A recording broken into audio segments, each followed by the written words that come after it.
Hello good morning विद्यार्थी मित्रों। आज का वीडियो 12th क्लास कॉमर्स वालों के लिए है और इसका सेकंड चैप्टर जो हमारा चल रहा है संचालन के सिद्धांत, प्रिंसिपल ऑफ मैनेजमेंट। हमने इसमें बहुत सारी विचारधाराएं पढ़ी थी, ठीक है। तो इसके अंदर संचालन की जो विचारधारा है, थॉट ऑफ मैनेजमेंट, ठीक है। तो संचालन क्या है कि हर क्षेत्र के अंदर अपने को एक मैनेजमेंट होना ज़रूरी है। संशोधन हो, चाहे अध्ययन हो या परिणामों के आधार पर हम संचालन की विचारधाराओं का विकास हुआ है। समयानुसार प्रत्येक विचारधारा उसके विशिष्ट दृष्टि बिंदु की प्रस्तुति है। इन विचारधाराओं में अनेक संचालन विद्वान जैसे ने अलग अलग अपने विचार प्रकट किए, अपने अपने सिद्धांत दिए। इनमें से अनेक शाखा प्रशाखाओं का विकास हुआ। इस संचालन की विचारधारा तो अभिप्राय भी कहा जाता है। संचालन की कितनी भी विचारधारा नियमानुसार है। थॉट ऑफ क्लासिकल थ्योरी, संचालन की विचारधारा में 19वीं सदी के अंत तक की विचारधारा प्रस्तुत हुई है। ये विचारधाराएं पारंपरिक विचारधाराओं के रूप में जानी जाती है। पारंपरिक विचारधारा के मुख्य प्रणेता संचालन Frederick Taylor, Max Weber, Gilbert, Henry Gantt और हेनरी फ्योल है।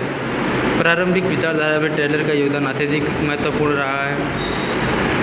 फ्रेडरिक टेलर द्वारा किए गए वैज्ञानिक संचालन के सिद्धांत संचालन विचारधारा के आज भी विद्यमान है। वैज्ञानिक संचालन का अभिप्राय रूढ़िगत पद्धतियों में बदले समय और गति निरीक्षण द्वारा वैज्ञानिक रूप से प्रस्तुत किए गए सिद्धांतों को अपनाने की तरफदारी करता है। वैज्ञानिक संचालन के सिद्धांत का मुख्य योगदान व्यवस्था तंत्र में विशिष्टीकरण, उत्तेजक, वेतन प्रथा, दायित्व और कार्य का वैज्ञानिक रूप से विभाजन के बारे में है। परंपरागत विचारधारा में हेनरी फ्योल का योगदान उल्लेखनीय रहा है। उन्होंने संचालन के सामान्य सिद्धांत देकर संचालन विचारधारा में महत्वपूर्ण योगदान दिया। उन्होंने व्यावसायिक इकाइयों में विविध कार्यों के स्तर पर निर्धारित करके कार्यों की सीमा निश्चित करने का प्रयास किया।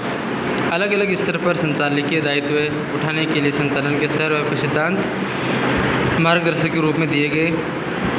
इसके अंतर्गत पारंपरिक विचारधारा में मैक्स वेबर को अमलीकृत के रूप में विचार योगदान दिया है।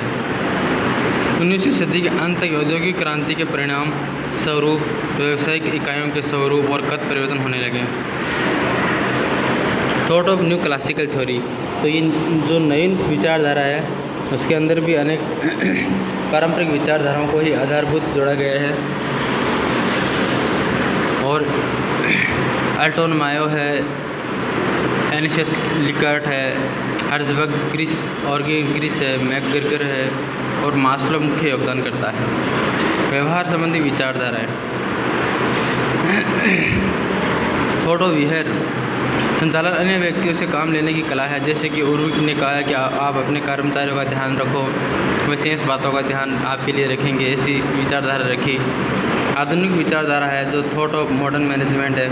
1960 के पश्चात उद्योग और व्यावसायिक इकाइयों के स्वरूप में परिवर्तन हुआ है। फ्रेडरिक टेलर के वैज्ञानिक संचालन के सिद्धांत, तो Frederick Taylor principle of scientific management है, पारंपरिक विचारधारा में योगदान रहा है। और ये 2-3 पॉइंट है जो आपको देखना है। वैज्ञानिक संचालन के सिद्धांत, वैज्ञानिक पद्धति, आयोजन और अमलीकरण, कार्य विश्लेषण, प्रमाणीकरण, वैज्ञानिक आधुनिक और प्रशिक्षण, वित्तीय पहचान, मितव्ययता और मानसिक क्रांति। वैज्ञानिक संचालन सिद्धांतों का तकनीकी, अब टेक्निकल है समय निरीक्षण, टाइम की स्टडी करना, गति की स्टडी करना और भिन्न वेतन की दर पद्धति, हेनरी फ्योल, ठीक है। तो ये सब आपको देखना।